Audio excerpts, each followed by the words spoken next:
हूँ, आनंद में हूँ। जी जी। हाँ, हमें आप आशीर्वाद दीजिए, यही विनती है आपको। बैठिए जी। बैठिए बैठिए। मंगलम भगवान विष्णु, मंगलम गरुड़ध्वज, मंगलम पुंडरीकाक्ष, मंगलायतनो हरि। इस संसार के अंदर प्रत्येक जीव का कल्याण हो, मंगल हो, ऐसी कामना प्रत्येक व्यक्ति ने करनी चाहिए। एक व्यक्ति की जिम्मेवारी नहीं, सबकी जिम्मेवारी है कि सबके लिए मंगल कामना करें।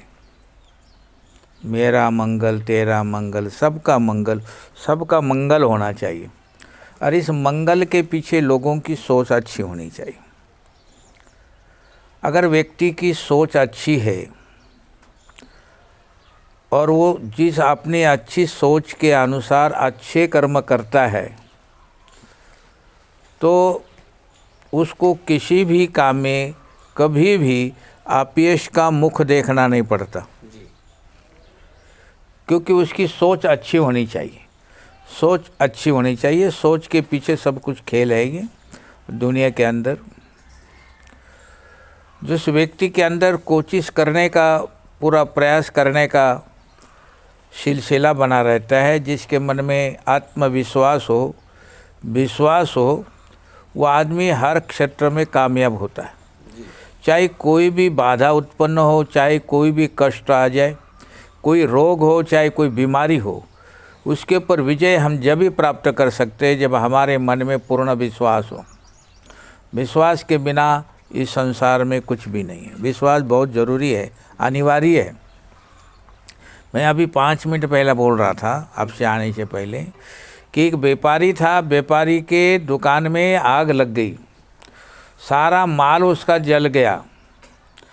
जलने के बाद लोग देखने लगे कि इसका तो सब कुछ नुकसान हो गया, अब ये क्या करेगा।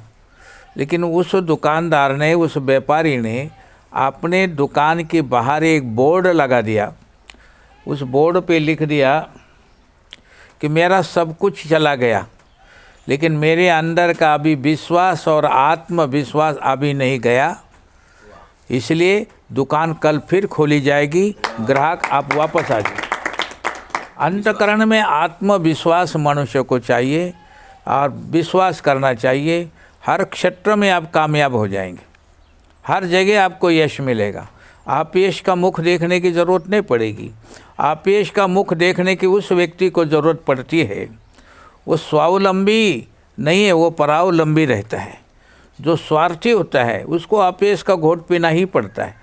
लेकिन जो निस्वार्थ भाव से कार्य करे, जैसे महाराज जी है, निस्वार्थ भावना से कार्य करते हैं और सब कुछ इस संसार में नारायण गिरी महाराज जी के शिष्य है, इतना सुंदर कार्य करते हैं। मैं देखते रहता हूँ, बहुत सुंदर, लोगों के मुख से सुनता हूँ कि बहुत अच्छा। तो मुझे इतनी खुशी है कि ये छोटी सी उम्र में गुरु के बताए हुए मार्ग पर चलकर आप उस मार्ग को रोशन कर रहे हैं, गुरु का नाम रोशन कर रहे हैं। इससे बढ़कर और क्या सेवा हो सकती है। इस संसार में सब दुनिया जी रही है, जीने के प्रत्येक व्यक्ति के अलग अलग ढंग है। हाँ, जीवन जीना है, जीवन एक यात्रा है महाराज। उस यात्रा में अगर हंसते मुस्कुराते प्रयत्न करते प्रयास करते जियो तो सफ़र बहुत छोटा पड़ेगा। लेकिन अगर उसमें रोते रहोगे ज़िंदगी भर तो लंबा सफ़र पड़ेगा, सफ़र आपके लिए लंबा हो जाएगा और वो बहुत मुश्किल हो जाएगी। इसलिए हंसते रहो, मुस्कुराते हो, हंसते हुए मुस्कुराते हुए ज़िंदगी गुजारना ये मनुष्य का धर्म है, कर्म है। हिम्मत ना हारिए, प्रभु ना बिसारिए, हिम्मत ना हारिए, प्रभु ना बिसारिए, हंसते मुस्कुराते हुए ज़िंदगी गुजारिए, हंसते मुस्कुराते हुए ज़िंदगी हंसते मुस्कुराते हुए ज़िंदगी को पार ले जाओ, आनंद आएगा। साधु संतों का सानिध्य प्राप्त हो, सत्संग मिले और अच्छे विचारों का आपके अंदर ज़रा अर्जन हो जाए और बुरे विचारों का नाश हो जाए, यही मनुष्य के जीवन के साधु संगत करना, ये करना। अब ये कोरोना की बात चल रही है, इस कोरोना के अंदर ये बीमारी है, ये बीमारी हमारे देश में पहले भी थी, लेकिन ऐसा भयानक स्वरूप नहीं था। समकालीन में समय समय पर ऐसी बीमारियां भी आ जाए, डरने की कोई बात नहीं। हमारे तुलसीदास जी ने हनुमान चालीसा में लिखा, नासे रोग हरे सब पीरा जपत निरंतर हनुमत बीरा। भगवान के नाम का स्मरण करो, इन रोगों का नाश हो जाएगा। और संत सवेरे प्रातः काल उठ कर ये की प्रार्थना इस दुनिया के लिए करते हैं, सर्वे भवन्तु सुखिनः सर्वे सन्तो निरामया सर्वे भद्राणि पश्यन्तु मा कश्चित् दुःख। संसार में कोई दुख ना हो, कोई रोगी ना हो, सब निरोगी हो, ऐसी भगवान से प्रार्थना करते हैं।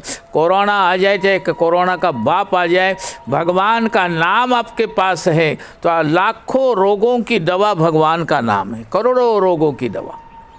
भगवान के नाम में बड़ी शक्ति है, बड़ी पावन शक्ति है, पवित्र शक्ति है, बल है। और ईश्वर ने जो हमें जन्म दिया, तो जन्म देते हुए हमारे अंदर बुद्धि और बल दिया है। दो शक्तियाँ दी हैं, एक शक्ति और एक बल दिया है, बुद्धि बल, शरीर बल। इसका अगर हम दुरुपयोग करेंगे तो हम दरिद्र हो जाएंगे, और इसका सदुपयोग करेंगे तो हम वही संपन्न हो जाएंगे, मनुष्य जन्म को सफल करेंगे। मनुष्य जन्म को सफल करने के लिए मनुष्य को, हर एक व्यक्ति को अपने श्वासों की कीमत का ज्ञान होना चाहिए कि जो श्वास अंतःकरण में ले रहा हूँ वो भगवान दे रहा है, और ये श्वासों के साथ ही परमात्मा का नाम स्मरण अगर ना करें तो भगवान के हम बहुत बड़े कर्ज बाजारी हो जाएंगे, कर्जदार हो जाएंगे। और जब भगवान के कर्ज होते हैं तो भगवान फिर पुनरुपि जन्म देता है। इस श्वासों की कीमत जानने के बाद परमात्मा के नाम का स्मरण करो और शांति से बैठकर किसी जगह अपना भगवान का चिंतन करो, भजन करो। यही मनुष्य जीवन की सफलता है। परमात्मा का नाम स्मरण करने के लिए ही मनुष्य जन्म मिला है और कोई कार्य के लिए नहीं मिला। ठीक है, आप आश्रम वगैरह हैं, व्यवस्था होती है लोगों की, भोजन की व्यवस्था आप कर रहे हैं, पढ़ाई की बच्चों की व्यवस्था कर रहे हैं, ये आपके माध्यम से होता है, तो ये बहुत बड़ी सौभाग्य की बात है।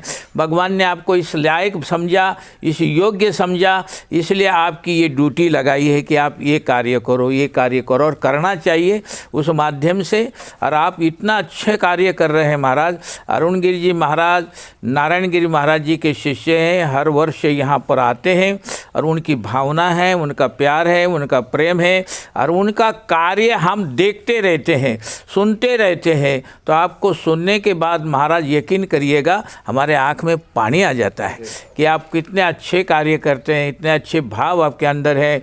और गुरु के इसको चलाना, इसलिए इसको रथ चलाते रहिए, अपना मुस्कुराते रहिए, हंसते रहिए। इन संसार में जो चलने वाला है वो गड्ढा भी आएगा, कांटे भी आएंगे, पहाड़ भी आएगा, उससे डरो मत और चलते रहो, अपने काम में आप कामयाब हो जाओगे। ऐसे में भगवान से आपके लिए प्रार्थना करता हूँ कि आप ज़रूर कामयाब हो जाएंगे, और कामयाब हो रहे हैं। आगे भी संसार में हमेशा स्थिर रहने की कोशिश मनुष्य को करनी चाहिए। अस्थिर मनुष्य कभी भी गिर सकता है, स्थिर व्यक्ति कभी गिर नहीं सकता। स्थिर व्यक्ति की विचारधारा भी स्थिर होती है, और उसका मन भी स्थिर हो जाता है, और उसके भाव भी ऐसे एक जगह टिक जाते हैं परमात्मा में स्थिर होकर। और जो स्थिर जो व्यक्ति रहता है वो संसार में हमेशा कामयाब होता है, कामयाब रहता है। इस महाराष्ट्र संत भूमि है, और ये संत भूमि होने के कारण यहाँ संतों ने, जितने संतों के चरित्र महाराष्ट्र के मैंने पढ़े, जो भी संतों के चरित्र पढ़ा, वो सारे संत स्थिर रहे।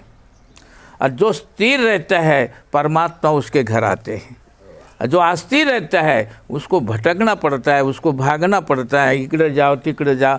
लेकिन जब स्थिर हो जाता है तो भगवान को भी वैकुंठ छोड़ने के लिए वो मजबूर कर देते वो संत। उनका दिल नहीं लगता भगवान का वैकुंठ में। लक्ष्मी को कहते मैं चला मैं अपने भक्तों के घर जाए, वैकुंठ छोड़ोनी संता सदनी राहिला।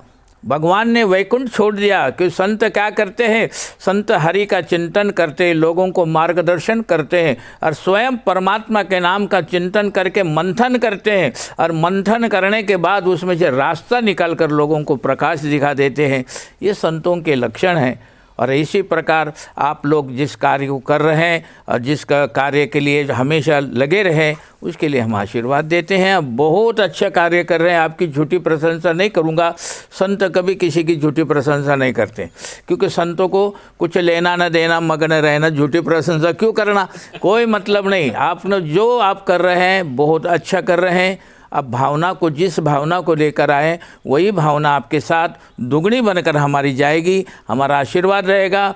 भगवान की कृपा से आप इस कार्य में हमेशा कामयाब रहेंगे और गुरु का नाम रोशन करेंगे, ये भगवान के चरणों में प्रार्थना करते हैं। धन्य आज दिन संत दर्शनाचा अनंत जन्मीचा क्षीण गेला। आज या ठिकाणी महाराजांचं दर्शन झालं, अत्यंत समाधान या ठिकाणी आल्यानंतर होत असतं। माझे सद्गुरू संतश्रेष्ठ नारायणगिरी महाराज आणि बाबांचं अत्यंत जिव्हाळ्याचं नातं होतं। गुरुवारी नारायणगिरी महाराज आणि महाराजांचं अत्यंत प्रेम होतं आणि म्हणून या ठिकाणी आल्यानंतर मी एक गुरुनिष्ठ भक्त आहे। मला खऱ्या अर्थाने महाराजांच्या स्वरूपामध्ये संत नारायणगिरी महाराजच मला दिसत असतात आणि मी त्यांच्या रूपानेच बाबांकडे बघून आशीर्वादाला दरवर्षी येत असतो। महाराजजी, मनापासून आपल्या चरणावरती कोटी कोटी दंडवत प्रणाम करतो आणि असाच आशीर्वाद आम्हाला प्राप्त होत राहावा ही मी आपल्या चरणी प्रार्थना करेल आणि आपले अमूल्य वचन आपण आशीर्वाद रूपाने आम्हाला दिल्याबद्दल मी कोटी कोटी धन्यवाद देतो। जय अडभंगनाथ, जय सद्गुरू।